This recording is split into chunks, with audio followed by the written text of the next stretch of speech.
All right, so we're going to go over the practice test for exam 3. So the first question is asking you what's the tendency of a magnesium atom to do. And so magnesium is in group 2, and so we know group 2 metals form +2 cations, and so that would mean that magnesium tends to lose 2 electrons. So if you think about other elements like elements that are in group 1, they form +1 cations. Group 3, like aluminum, for example, will form +3. The nonmetals tend to form anions. They tend to gain electrons instead of lose electrons. For example, oxygen gains 2 electrons because it's in group 16, and so it has 6 valence electrons, so it just needs 2 more, so it tends to form a +2 anion. Fluorine and all the halogens form -1 anion. So be familiar with the different elements and the type of ions they form. Number 2, it says a molecule that has a single covalent compound is what? So what you have to do here is you actually have to draw out the Lewis dot structures for each of the answer choices. So that's what I did here. So CO2, you end up having, with carbon, it has 4 valence electrons, right? It needs 8 electrons around it total to satisfy the octet rule. Oxygen also needs 8 around it. Here it has 8 on both sides. And so here you see that with CO2 you have 2 double bonds. With Cl2 you have a single covalent bond. Each chlorine atom has 7 valence electrons, and so it's only able to form a single bond between itself. And then carbon monoxide here ends up forming 3 covalent bonds, and that's because, if you look at the octet rule, normally you'd have a lot of lone pairs around oxygen, but when you do that, this is to get this structure. It's sort of like a process. You start out with a single bond between carbon and oxygen, and then oxygen has all these extra lone pairs, and then carbon here would also have 3 extra electrons, and so you end up having to, in order to satisfy the octet rule for carbon, you end up having to make a double bond, okay, and then you make another bond and make it a triple bond in order to make sure that it has its 8 valence electrons around carbon. And then oxygen's, usually has 8 around it pretty easily, but also to help out oxygen because they both should have 8 electrons around them. And so carbon monoxide has a triple bond, so the question was which one has a single covalent bond, and of course that would be Cl2 there. Number 3 is asking which one of the following elements does not exist as a diatomic molecule in nature. Okay, we know hydrogen does, nitrogen does, neon does not, so that would be your answer. And so just to recap the 7 different diatomic molecules in nature: hydrogen, nitrogen, oxygen, fluorine, chlorine, bromine, and iodine. Number 4, which of these metals, of these compounds is an ionic compound? So, ionic compounds basically are formed between a metal and a nonmetal. All right, so you just have to go through these. And here, sodium is a metal, oxygen is a nonmetal. And here with CO2, carbon and oxygen are both nonmetals.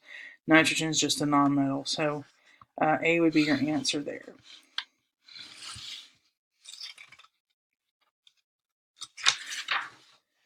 All right, number 5, according to periodic trends, which element is the most electronegative? So by definition, fluorine is the most electronegative.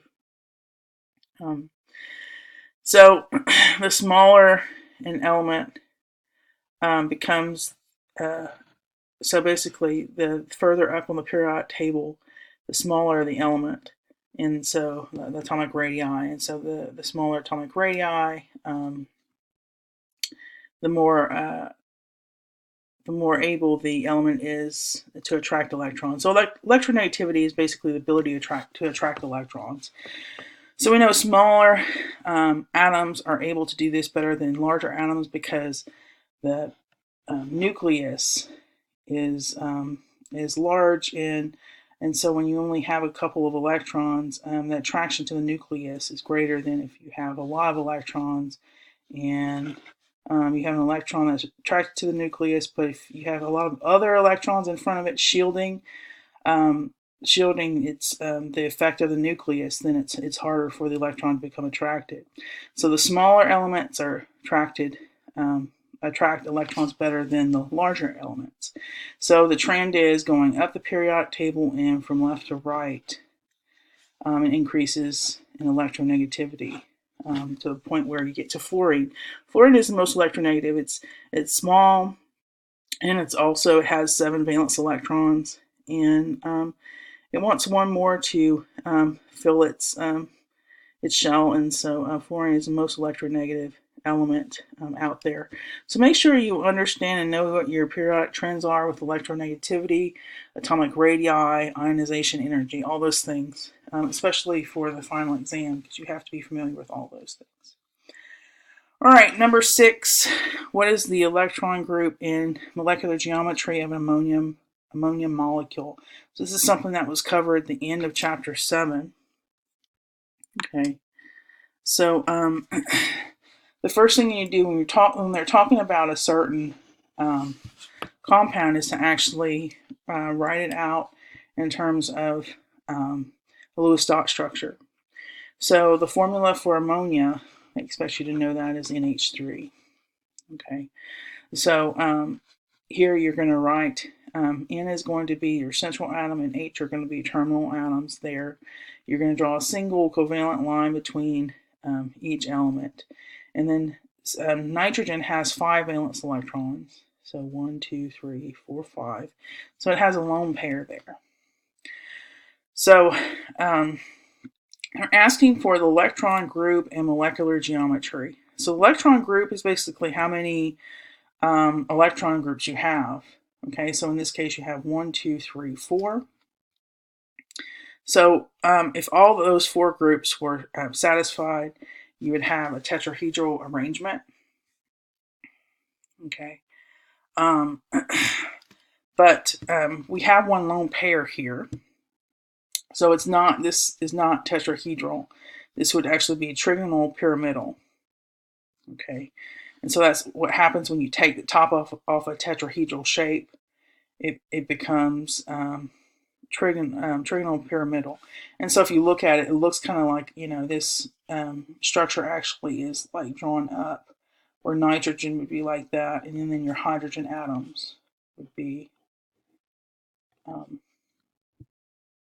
sort of like a tripod, kind of looking, with nitrogen being on the top of the tripod. Number 7, which of the following molecules has the greatest bond energy? So remember we talked about bond energy when we did that lab. They talked about bond energy being the greatest, and it's greatest when you have the highest bond order. And so, for example, a double bond is greater than a single bond, a triple bond is greater than a double bond. So here you're having to figure out how many bonds each of your answer choices have. So with H2, it just has one single bond. With N2, it has a triple bond. Okay, and again, you're having to draw out a Lewis-Dot structure for this. And then oxygen has a double bond. And again, when you're going through this process, you start with a single bond between each of the elements, but then you realize, in order for each element to have 8 around it, they're going to have to share electrons. And so you keep adding bonds until they both end up having 8 valence electrons, or 8 shared electrons around it. Shared and unshared, but they all have to have 8 around them. So when it asks for the greatest bond energy, that would be the compound that has the highest bond order, which would mean that if it has a triple bond, that would be the highest. If double bond were the highest, then it would be a double bond. But in this case, there's a triple bond there, so N2 would be your answer because it has three covalent bonds.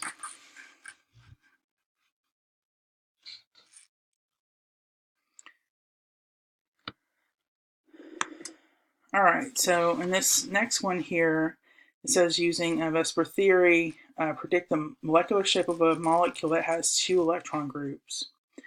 All right, so when we remind ourselves about in chapter 7 with electron groups, anything with 2 electron groups is referred to as linear. 3 is trigonal planar. 4 is tetrahedral. 5 is trigonal bipyramidal. And 6 is octahedral. So if it has 2, your answer should be linear. Okay. And again, this is the list you have to memorize. And then, whenever you pull out an electron group and it has a lone pair and it's not, it doesn't have a terminal atom attached to it, then it has a different type of geometry. So you have to memorize that as well. Number 9, in an ionic bond, the charge on the cation is what? So cations are positively charged. You should know that. Metals tend to form cations, okay? Metals do not form anions, so you should know that's just the trend that metals form cations, which are always positive. The halogens have how many valence electrons? And that is 7. We know that because halogens are in group 17. Number 11, how many electrons are shared in a single covalent bond? So one covalent bond has 2 electrons. 2 covalent bonds has 4. And 3 covalent bonds has 6. So your answer should be 2 because they're asking for a single covalent bond. It has 2 shared electrons. Number 12, which of the following diatomic molecules is joined by a double covalent bond?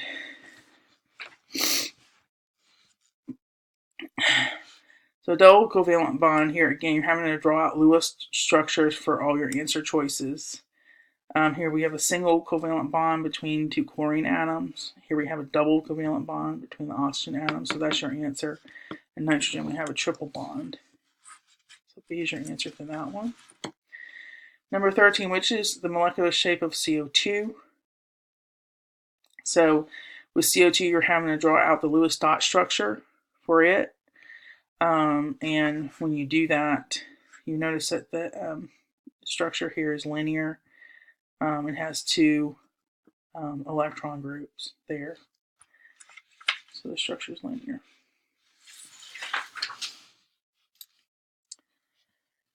Number 14, it says which molecule has only covalent bonds? So molecules that have covalent bonds are molecules between 2 nonmetals. And so carbon and oxygen are both nonmetals. Aluminum and oxygen. Aluminum's a metal, oxygen's a nonmetal, magnesium's a metal, nitrogen's a nonmetal. So you have to make sure you're familiar with the elements that are metals and which ones are nonmetals and which ones are metalloids, so that you can differentiate between the two and know what type of molecule is formed by, if it has ionic or covalent bonds. Number 15, a blank reaction results when the energy required to break bonds in the reactants is greater than the energy released by the formation of products. So when the energy required to break the bonds in the reactions is greater than the energy released by the formation of products, that means it's an endothermic reaction. Okay, so if the amount of energy it takes is less to break the bonds initially is less than the energy that's released, then it's exothermic. Okay, but whenever you have greater energy required to break the bonds initially, that means you have more energy going in that's leaving, and so it's endothermic. That's why the surroundings get cool, because you have more energy going into the system than it is leaving. Number 16, which element contains triple covalent bonds? So here you're having to draw out Lewis dot structures again. Here we see oxygen, nitrogen, and iodine. Triple covalent bonds, that would be nitrogen. Okay. Number 17, gamma ray emission is represented by which symbol? And so here we have different Greek symbols. We have beta, we have alpha, and we have gamma. And so that would be your answer there, gamma emission, the gamma symbol. Number 18, beta particle emission is represented by which symbol? So you have a beta symbol there. That's, the symbol for beta. Okay. Which is an example of ionizing radiation. So this is a type of radiation that can do damage to your cells. So if you think about it, visible light does not damage your cells. Infrared light does not, but ultraviolet light does, right? It causes sunburns. It can cause cancer. It can cause problems with your eyes. And so ultraviolet light would be a type of ionizing radiation. X-rays, gamma rays, things of that nature. Any of the higher energy types of forms of radiation would be considered ionizing radiation. And then number 20, through what process does the sun generate its energy? And that's through the process of nuclear fusion. Okay, so a sun is basically a giant star, right? It's fusing hydrogen to make helium. And it's doing this through a process that takes a lot of high velocity reactions there for hydrogen to fuse with other hydrogen atoms in order to make helium. And of course, a lot of energy is produced from that process. And so that's referred to as nuclear fusion. All right, so that's the end of our explanation of the practice exam. I hope you find it fairly easy to go through and to understand. If you have any questions, feel free to email me.